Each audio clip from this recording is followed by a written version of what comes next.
喺我讀康復醫學博士呢個時間咧，我喺醫院裏邊接觸到各種各類嘅病人，需要我哋幫助嘅，包括腦卒中啦、偏癱嘅病人，或者係失語啦，或者係認知有問題嘅病人啦，心臟有問題要心臟康復嘅病人啦，同埋好多痛症，各類各樣嘅痛症嘅病人。佢有啲咧，佢嘅特別卒中，佢嘅家屬嘅話，因為佢病人嘅一個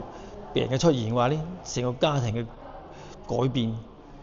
嘅生活改變，同埋成個家庭圍住佢轉嗰個愁雲慘淡嘅面容，我係揮之不去嘅。